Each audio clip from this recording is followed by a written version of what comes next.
Carlos Randuamelo, brilhante.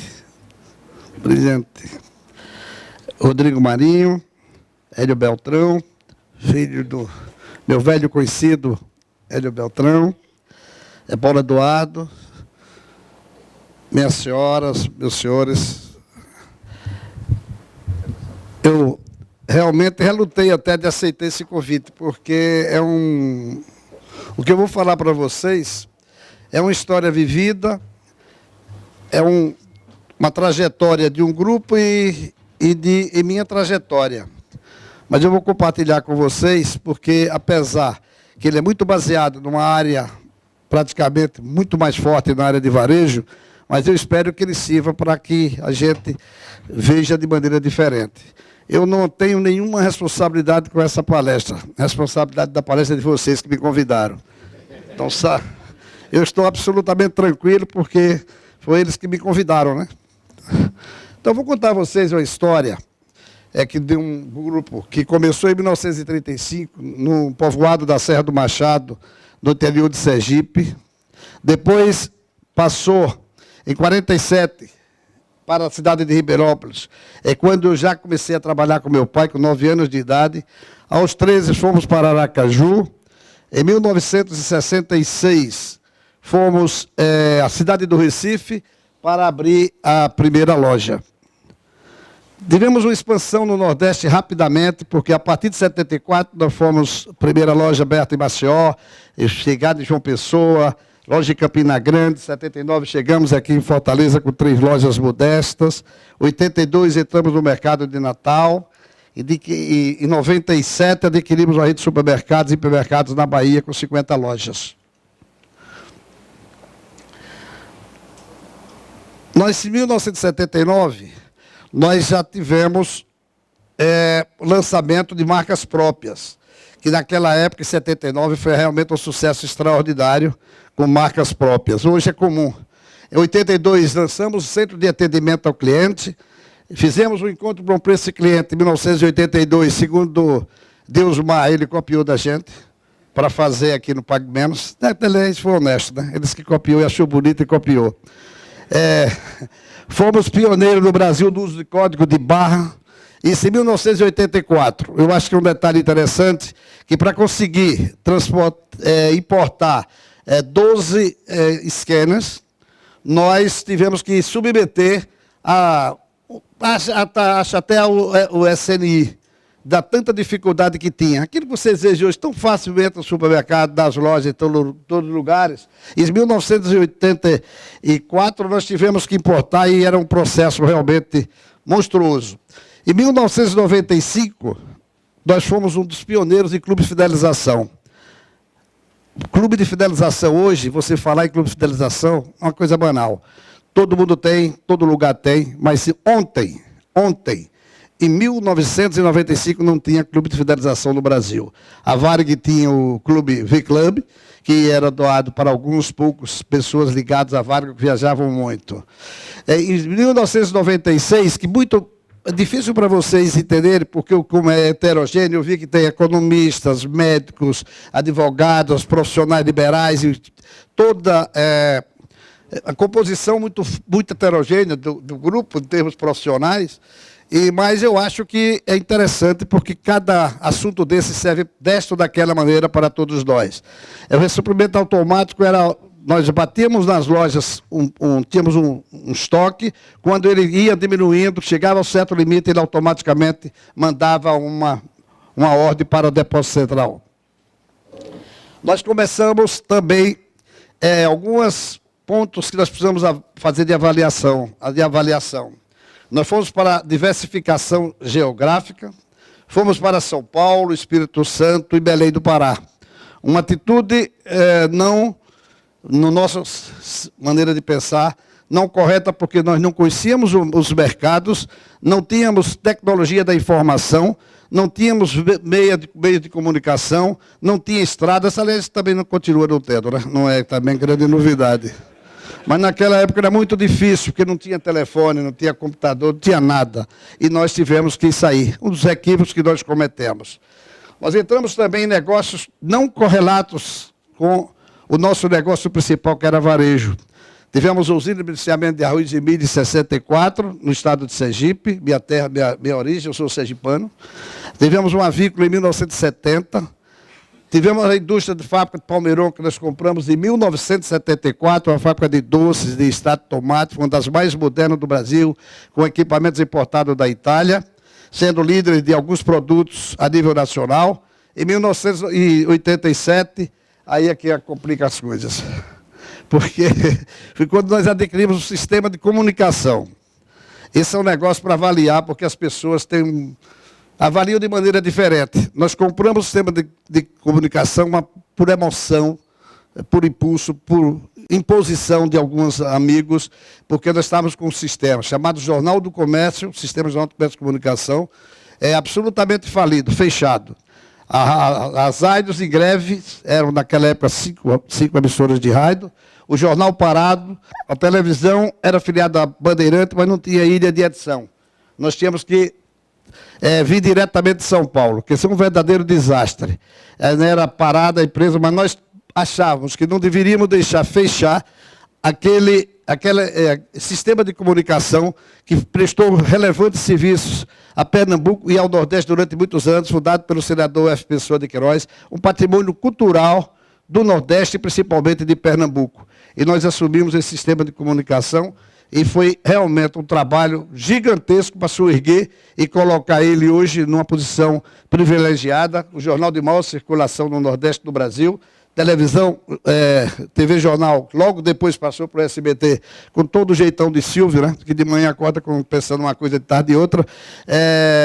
Ainda é o segundo lugar de audiência em Pernambuco, com 7 emissoras de rádio, tendo uma que tem muitos e muitos anos na liderança em Pernambuco, e uma das maiores lideranças do Brasil, a Rádio Jornal, que tinha um slogan falando para o mundo, e hoje fala também. Depois da internet, é muito fácil para falar para o mundo. E ela falava porque não tinha dificuldade nenhuma das ondas penetrarem pelo mundo afora. Tivemos sistema jornal, e tivemos também um projeto agrícola chamado Frutivale no Vale do São Francisco, para dar a vocês alguma experiência de diversificação geográfica e de diversificação de negócios também, que é um assunto que eu tenho muito cautela, porque hoje é muito normal, as pessoas trabalham com tudo. As empresárias trabalham com tudo. Eu tenho um amigo meu que tem banco, estacionamento, farmácia, uma quinta, petróleo, ouro, tudo.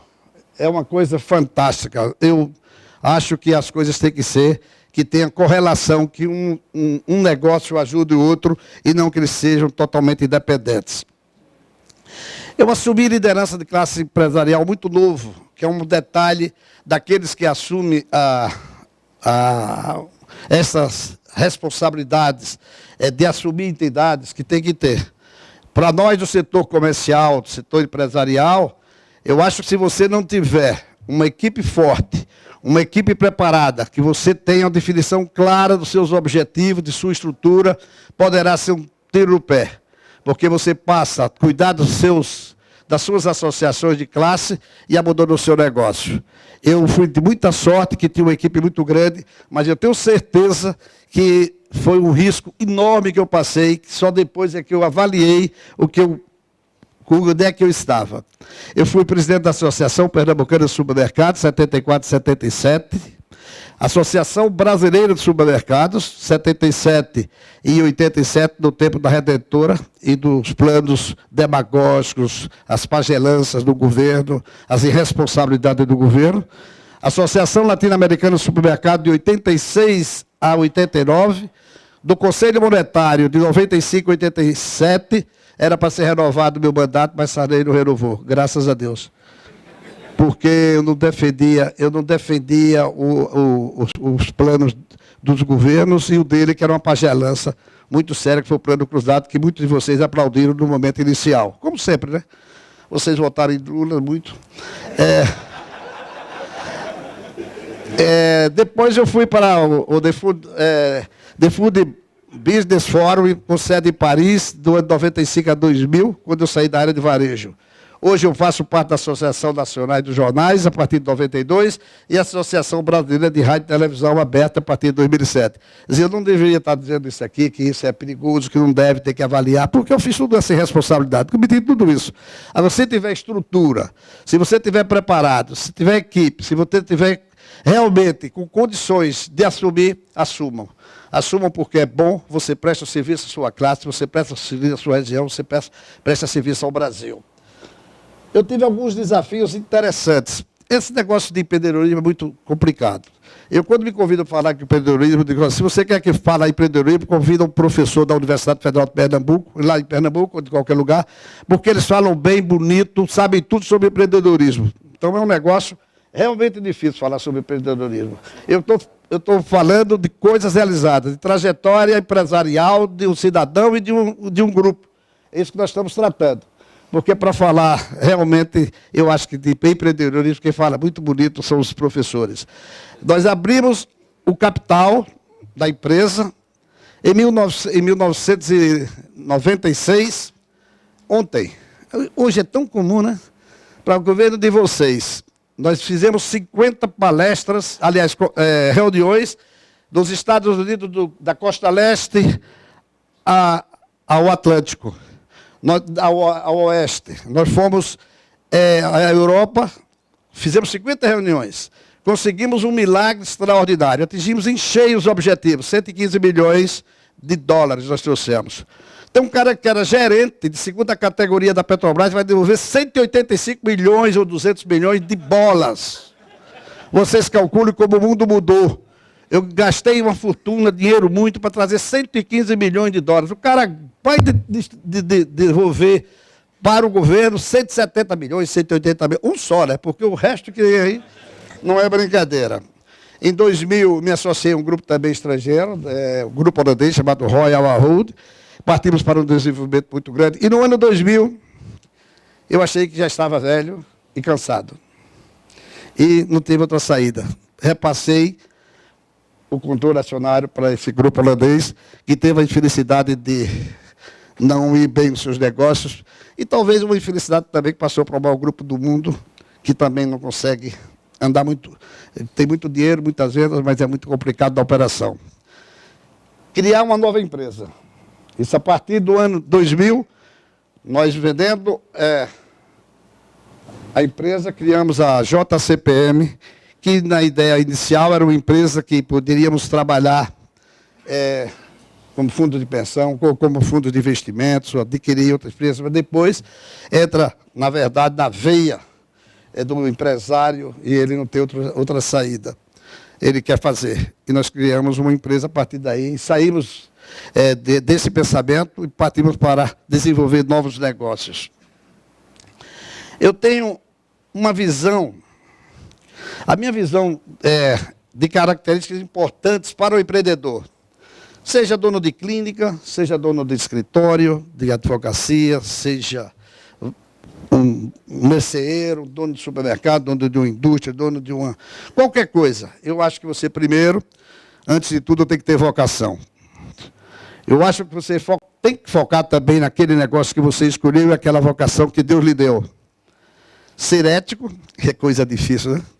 Neste país, trabalhar muito, ser austero nos gastos, ser visionário, ser inovador e reinventar-se, ser persistente e consistente, ouvir as pessoas, não ter medo nem vergonha de perguntar, assumir riscos, porém com responsabilidade, avaliando, ter paixão pelo que faz, respeitar as pessoas em todos os níveis, criar e manter uma rede de relacionamento, que aqui nós estamos sentindo que vocês fazem esse trabalho extraordinário. Aliás, o Ceará, nesse particular, é campeão. Vocês são muito ativos, muito smart, vocês são extraordinários. Eu tenho convivido muitos e muitos anos aqui, é impressionante. Gostar de gente, ter orgulho de suas origens.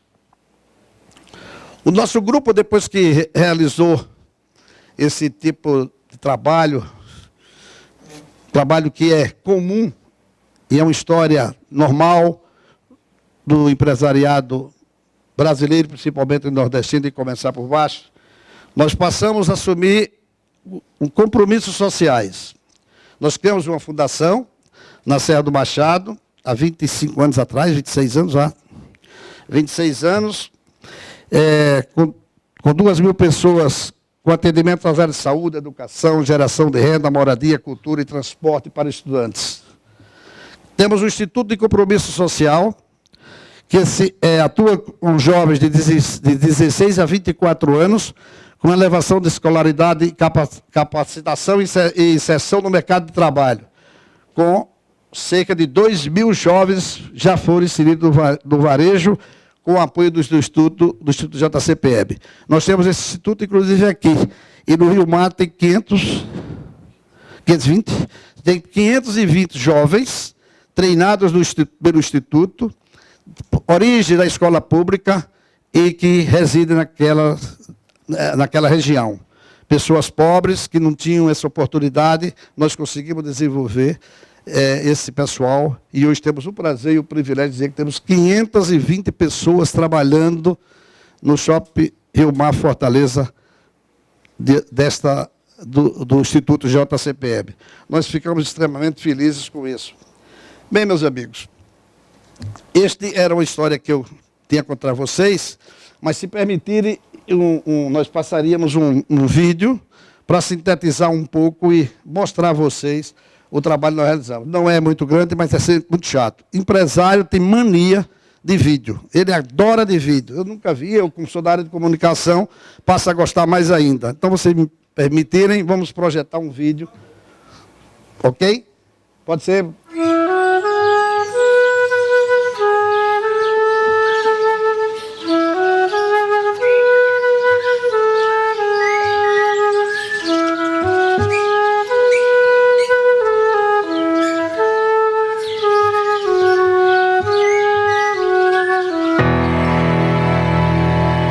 Em 1935.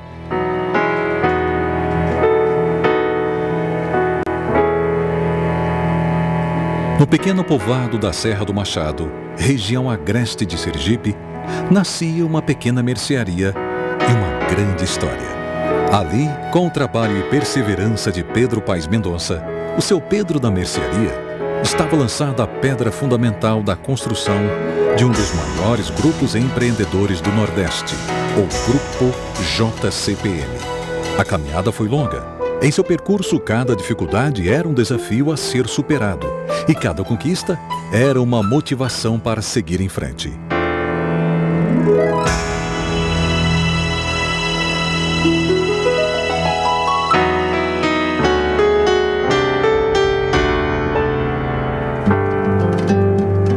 Em 1946, seu Pedro, junto com a família e seu sonho de prosperar, se muda para Ribeirópolis, ampliando seus negócios no ramo do comércio. Em 1951, mais uma mudança. Destino, Aracaju. Crescem os negócios e o filho mais velho de seu Pedro, João Carlos, começa a mostrar sua vocação, ajudando o pai na atividade do varejo.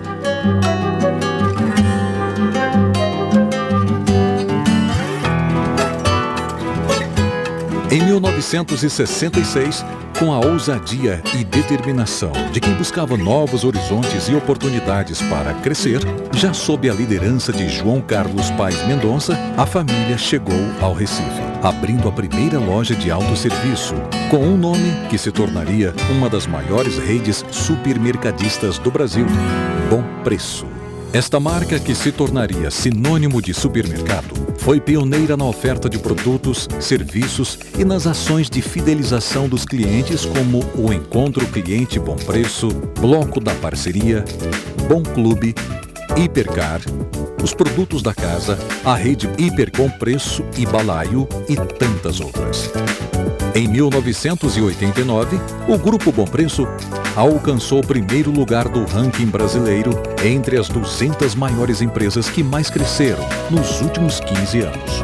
E em 34 anos de operação no Recife, sob o comando de João Carlos Paes Mendonça, teve um crescimento como poucos negócios no país.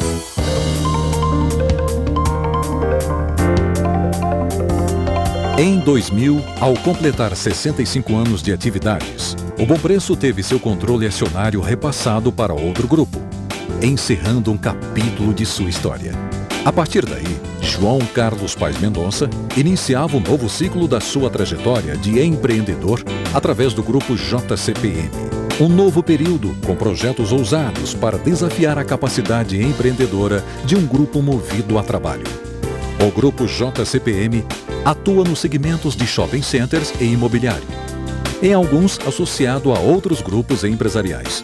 Atua também no segmento de comunicação, além de desenvolver ações de compromisso social e ambiental. Participa do Shopping Recife, o primeiro da cidade e um dos maiores do Brasil. Shopping Tacaruna, localizado entre o Recife e Olinda. Plaza Shopping, situado em Casa Forte, bairro Nobre do Recife. Shopping Guararapes, o único do município de Jaboatão, no Grande Recife. Rio Mar Recife, juntamente com 3 torres empresariais na mesma área, é o maior do Nordeste e um dos maiores do Brasil. Shopping Jardins, o maior centro de compras e lazer de Aracaju.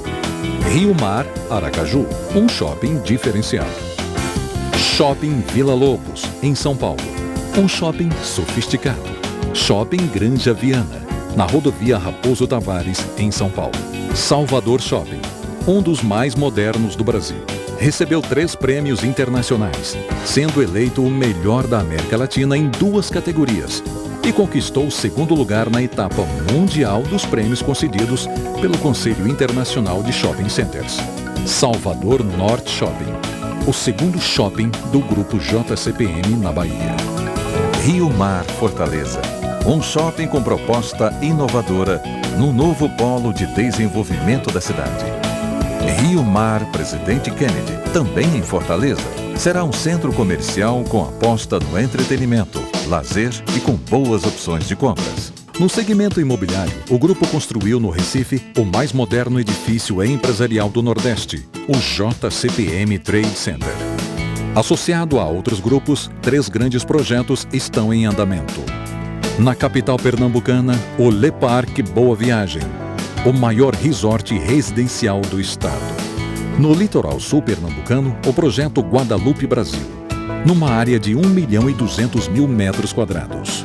Na área do Salvador Shopping, um complexo imobiliário para abrigar 4 torres de escritórios com 1.720 espaços empresariais e uma torre residencial com 398 unidades habitacionais. No segmento de comunicação, o grupo JCPM controla o sistema Jornal do Comércio, o maior do setor em Pernambuco.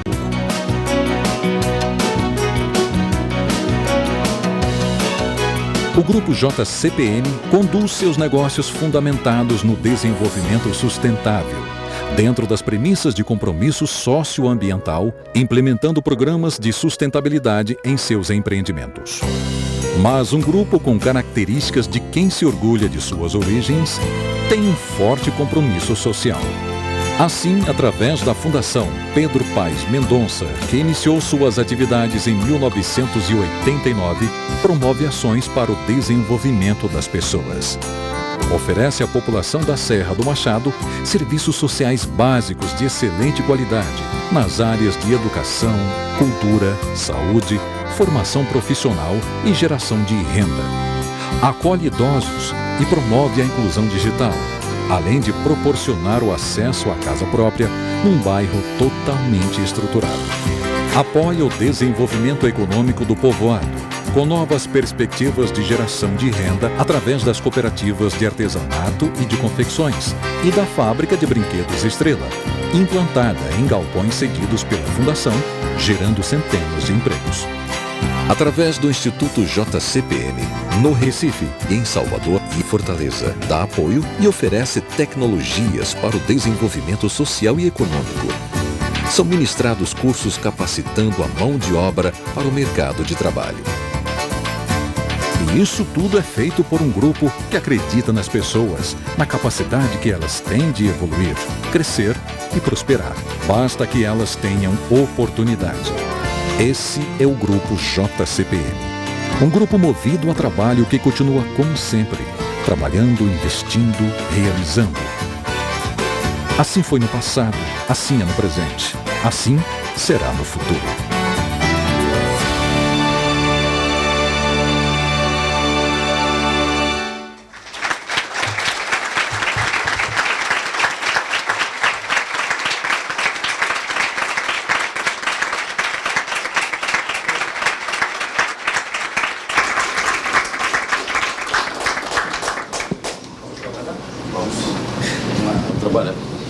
Quem é que vai trabalhar? É o senhor mesmo. Então, vamos lá. Sr. João Carlos, parabéns pela brilhante trajetória e exposição. É bonito de ver histórias que deram certo. Mas todos aqui, eu imagino, já têm algum nível de formação econômica, no mínimo de leitura de artigos, enfim, e o propósito desse encontro nosso é realmente atacar ou entender as dificuldades que eu vou chamar de não naturais que acabam surgindo no caminho das pessoas, do empreendedor, especialmente no nosso país. Eu gostaria que o senhor falasse um pouquinho sobre as dificuldades que o senhor encontrou impostas pelo Estado em todas essas suas iniciativas, ou as que mais chamaram a atenção. Para resumir em uma pergunta, quais são os seus maiores, o seu maior adversário? São os seus concorrentes ou é o Estado? Os concorrentes, eles fazem eu crescer. Eu agradeço sempre a eles, porque sem eles eu não cresceria. E o Estado, lamentavelmente, é o pior concorrente de todo mundo, é o pior adversário de todo mundo, pela sua burocracia, pela falta de decisão. Isso é o que é impressionante. Eu cheguei a ter projetos lutando 10 anos, outros 4 anos e não sai. Felizmente, para surpresa de muita gente, o Ceará é diferente. Nós conseguimos apoiar um projeto aqui do Rio Bar Fortaleza dentro de um ritmo absolutamente normal, com uma prefeita não muito querida pelo grande segmento da sociedade, mas ela foi absolutamente correta. Ela foi absolutamente correta e republicana, ou coisa rara, hein? E depois a continuidade com o Roberto Cláudio também, que tem sido um bom parceiro. Mas eu, na minha terra, na segunda terra, eu sou sergipano, mas é Pernambuco, muito difícil. Nós lutamos com projetos de até 10 anos para aprovar, 4 anos é normal, uma dificuldade muito grande. Então, o Estado é um entrave na vida do desenvolvimento das empresas e das pessoas.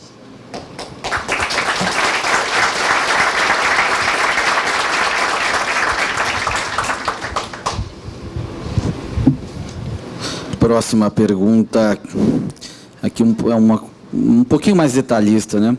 Qual foi o maior desafio para o grupo ao diversificar as atividades, deixando o controle de sua empresa e quando o senhor partiu para novas iniciativas que não eram aquelas originais? É o que eu falei anteriormente, é muito difícil você enfrentar mercados que você desconhece. A cultura, a falta de infraestrutura desse país, a dificuldade de comunicação, de transporte, isso foi o grande desafio que nós enfrentamos. Mas eu acho que o desafio foi feito para ser realmente vencido. Então, naturalmente, o desafio. Eu não gosto mesmo, porque eu tenho o grande desafio que eu tive, inegavelmente, foram os planos do governo, que estes sim, que me marcaram profundamente, porque eram planos demagógicos, leitureiros, pagelanças, e isso veio me prejudicar tremendamente e prejudicar a minha empresa e prejudicar o Brasil. E eu reagi fortemente sobre isso. Eu tinha, como presidente da Associação Brasileira de Supermercados, como membro do Conselho Nacional, eu tinha voz, eu tinha parte da imprensa que me apoiava e conseguimos vencer. O desafio é bom. Eu tenho um amigo meu que tem na quinta dele umas 5.000 chaves. Eu perguntei, penduradas. Eu perguntei a ele, Dirk, por que essas chaves? Ele disse, porque todos os problemas têm solução.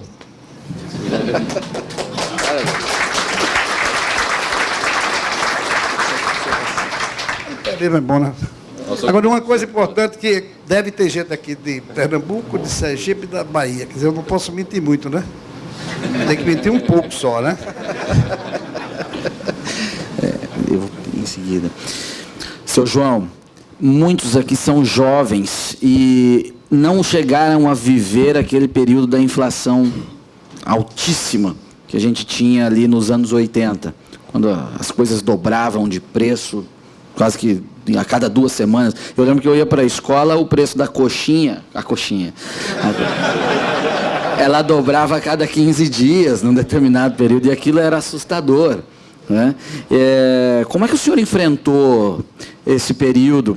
Porque a dificuldade da operação de um negócio, quando o senhor contabiliza um dinheiro que entra e vai buscar a matéria-prima ou no fornecedor e ele já está em outro preço. Como é que era esse cenário para um homem de negócio?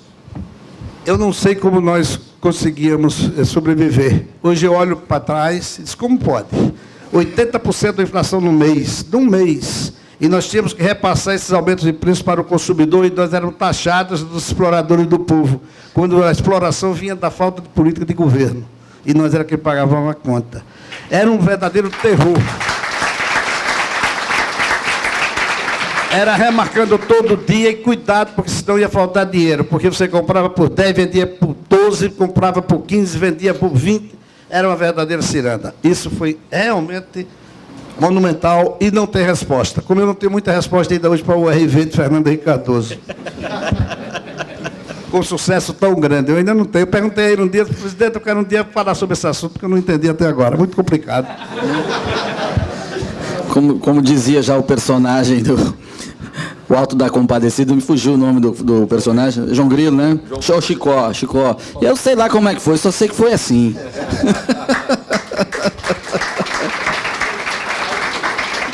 Qual que é o maior orgulho do senhor, depois de tantas conquistas, tantas vitórias? Assim? Isso eu me orgulho mais do que os outros. Olha, eu tenho um orgulho que não é slogan, é estado de espírito.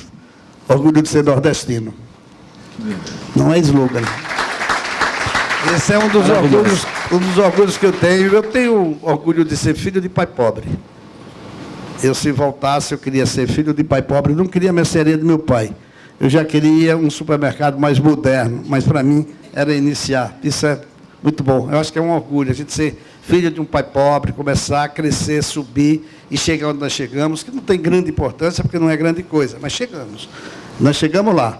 E isso eu tenho. E tenho orgulho de ser nordestino, muito orgulho de ser nordestino. Quando todo mundo, o preconceito no Sul, ninguém falava comigo sobre que eu era nordestino. Eu não tive esse sentimento. Mesmo em Curitiba, eu tenho grandes amigos em Curitiba, e eu acho que ter orgulho de ser nordestino é uma coisa muito forte. Nós nordestinos somos diferentes. Não queremos, nem somos melhores nem piores, mas somos diferentes. São diferentes. São nordestinos. É uma definição que se exaure, vamos dizer assim.